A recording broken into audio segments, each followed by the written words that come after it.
پہاڑی زبان میں اپڈیٹ سنیے۔ کشمیر میں صورتحال حد درجہ پریشان کن اور اضطراب انگیز ہے۔ کشمیر بھارت دا اندرونی مسئلہ نہیں ہے بلکہ جنوبی ایشیا بچ ایک ایٹمی فلیش پوائنٹ ہے۔ یہ جنوبی ایشیا بچ ایک توستا و جوہری آمڑ ہے جڑا کسی بھی ویلے ایک بڑے علاو دی صورت اختیار کر رکھتا ہے۔ مسئلہ کشمیر کو نظر انداز کرنا کسی دی مفاد بچ نہیں۔ یہ نہ صرف بر صغیر بلکہ جنوبی ایشیا سمیت پوری دنیا دی تباہی دا باعث بن سکتا ہے۔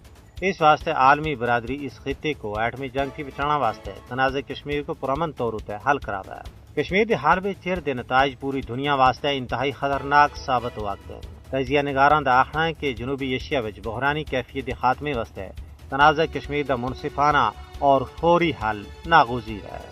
بھارت کشمیر تے اپنے غاصبانہ اور جابرانہ قبضہ رکھ کے نہ صرف علاقائی بلکہ بین الاقوامی معاہدے دی سنگین خلاف ورزی کر رہا ہے۔ کشمیر وچ ایک بکھی مذہبی، سیاسی اور سماجی رہنماواں دی گرفتاری، دوئی بکھی عزت مآب مایا پینا دی ہرج عزت، املاک دی تباہی، معیشت دی زبوحالی، تاجراں دا کریک ڈاؤن، کشمیریاں دی پچھان کھسنے دی کوشش، نصاب تعلیم وچ تبدیلی، آبادی دے تناسب وچ تبدیلی، ایجی مذموم کاروائیاں ہیں جڑی حد درجہ تکلیف دہ اور قابل مذمت ہیں۔ یہ وہ چیزاں ہیں جنہاں کو انسانی حقوق کی عالمی تنظیموں اور ذرائع ابلاغ سن بھی بار بار منظر عام تے آنے ہیں، لیکن اس کے باوجود بھارتی فسطائی حکومت دا رویے بچ ذرا برابر تبدیلی نہیں آئی۔ عالمی برادری دی یہ ذمہ داری ہے کہ وہ مسئلہ کشمیر کو حل کرانے بچ اپنا عملی اور مؤثر کردار ادا کرن۔